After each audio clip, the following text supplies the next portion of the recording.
One drone, one jury, one mosque. $150 billion wiped off a lawsuit in under 2 hours. 246 suspected Ebola cases. 500 kilometers of Ukrainian drone range deep into Russia.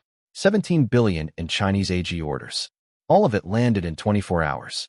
And almost none of it hit your feet. Story 1. A drone slipped past Gulf air defenses and struck the edge of the Baraka nuclear power plant in the United Arab Emirates. 3 drones came in from the western desert. 2 were shot down. The third sparked a fire next to a generator just outside the inner perimeter. No injuries. No radiation leak. But Abu Dhabi is calling it a treacherous terrorist attack, and the message could not be louder. Think about that. A drone, costing maybe a few $1,000s, got close enough to a working nuclear facility to set it on fire. The UN had to issue a statement reminding the world that nuclear sites are off-limits in war. Officials have not blamed Iran out loud, but the timing, with US-Iran talks in collapse, is screaming the quiet part. Every reactor on Earth just got a memo. Story 2. Elon Musk just lost. A federal jury in California needed less than 2 hours to throw out his entire case against Sam Altman and OpenAI. Musk had accused them of stealing a charity by turning the nonprofit into a for-profit machine. If he had won, OpenAI and Microsoft could have been forced to cough up $150 billion back into the foundation. Instead, the jury said he waited too long. Game over. And then Musk did what Musk does. Hours later, he posted on X that the judge and jury never actually ruled on the merits, only on a calendar technicality, and he is filing an appeal. But legal analysts say the statute of limitations call was airtight. OpenAI gets to keep its for-profit empire. Microsoft gets to keep its share. And the most powerful private alliance in AI just survived its biggest threat without a scratch. Story 3.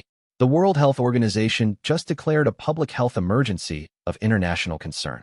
Ebola is back, this time the rare Bundibugyo strain, with no approved vaccine and no approved treatment.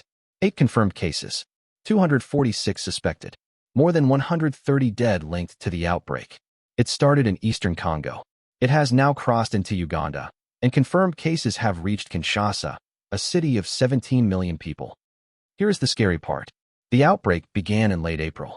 Nobody caught it until a single social media post on May 5th, by which point 50 people were already dead. WHO Director Tedros warned that population mobility, trade, and travel make every neighboring country high risk. There is no shot for this strain. There is no proven drug for this strain. There is only containment, and containment is losing. Story 4. 3 people murdered at the Islamic Center of San Diego, the largest mosque in the city. 2 teenage gunmen, ages 17 and 19, opened fire at 11:43 in the morning while a school operated on the same grounds. Police found anti-Islamic writing in the BMW where the suspects were later found dead from self-inflicted wounds. One had taken a firearm from his parents and left a suicide note behind. And then came the hero. The security guard, Amin Abdullah, a father of 8, did not run. Before he was killed, he warned the teachers inside the school to lock every classroom door. That single decision almost certainly saved dozens of children. 2 other victims, Mansour Kaziha and Nader Awad, also died protecting others. Police are calling it a hate crime. America is calling it Monday. Story 5. The biggest power play in American energy just dropped.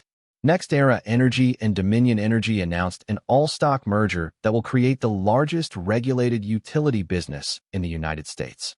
10 million homes and businesses across Florida, Virginia, the Carolinas, all under one roof.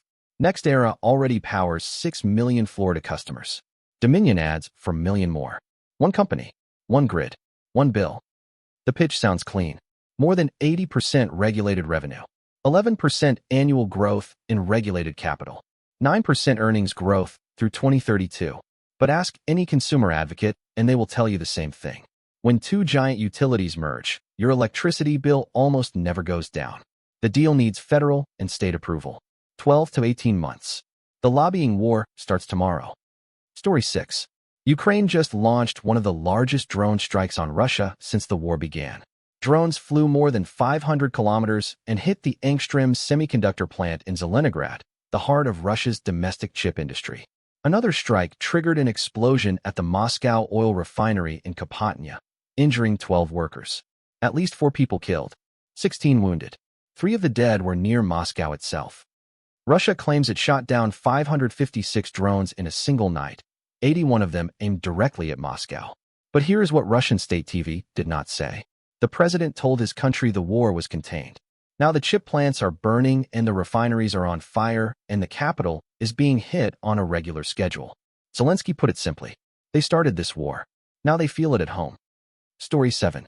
The biggest trade announcement of the year just landed and barely anyone noticed. China agreed to buy at least $17 billion of U.S. agricultural products every single year through 2028. That is on top of the soybean commitments from October. China also relisted more than 400 U.S. beef facilities, opened the door for U.S. poultry, and reset the most important trade pipe between the two largest economies on Earth. For American farmers, this is oxygen. The 2025 trade war emptied silos across the Midwest. Soybean prices were crushed. Beef exports to Asia collapsed. Now, a single sentence from the White House just guaranteed at least $51 billion of demand over 3 years. Soybean futures jumped. Corn jumped.